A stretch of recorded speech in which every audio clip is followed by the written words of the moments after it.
as a country, we're obviously not in danger of being attacked these days by an enemy, or indeed of likely to face a full-scale war. The kind of security challenges that a country like this faces, and we're not unique in this respect, but the ones that we face are things like terrorism.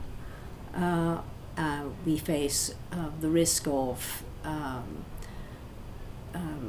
military crises in which we have to participate.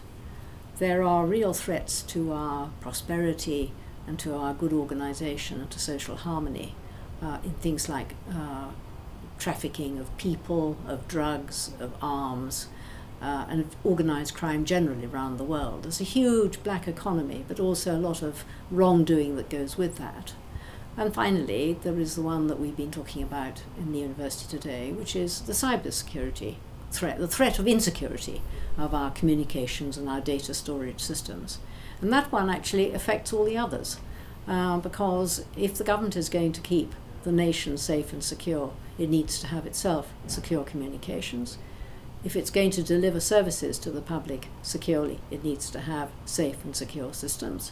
So the government needs to be secure, it needs to set a good example. But as you can see, the sort of threats that we're talking about are ones that go much wider than the government machine, and they affect the continuity of society. I mean, if you get a very dislocating crime in society, it affects a broad swathe of people. Terrorism affects the whole of society. So really national security these days is something that crosses the boundary of government into your and my lives. So you have to manage that. And a lot of security issues these days are a matter of risk management, assessing the risk, providing and mitigating against it, deciding those that you need to prevent against, those you need actually to mitigate if they happen. And so you have to do a lot of risk analysis, and then you have to do quite a lot of management. And cyber, come back to that, is really key and core of all of this. The area I've been working on is the whole question of, as it affects the private sector, and the need for companies to have secure data storage and secure communication, so they don't lose either financial money, or for that matter their intellectual property, which is their seed corn, indeed the seed corn of the nation, because that's what we depend upon to make our way in the world. So it's a very different national security picture than it was in the Cold War, but it is actually vital to all of us. I'm very enthusiastic about this centre. I mean, it has been awarded what is an accolade, really, to be created as a centre of excellence in cybersecurity.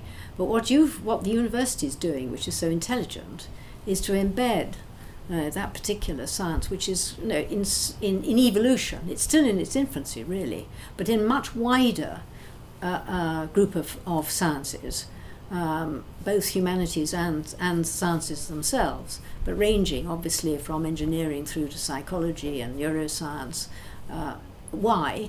Because of the point that I made earlier on, because it affects the whole of society. And we need to understand that actually the cyber world isn't just a technical issue, and it is a technical issue, and we need secure systems and we need secure architectures in the internet. But it also has profound ethical and governance issues associated with it, because it does actually affect how society works and how we behave. And so we need to understand that, and we need to know how to mitigate some of the downside of all of that. The huge advantages, well, that we can in a sense take for granted. But when there are downsides to it, and some of them I've listed, but there are also all sorts of social effects, including violence against individuals, and indeed organisations that can be undermined, through misuse and abuse of the internet.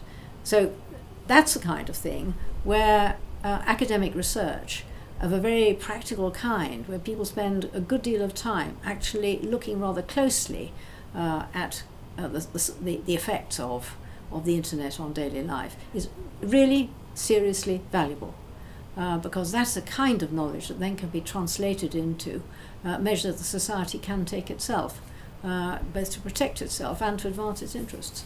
So it's, I think, first class.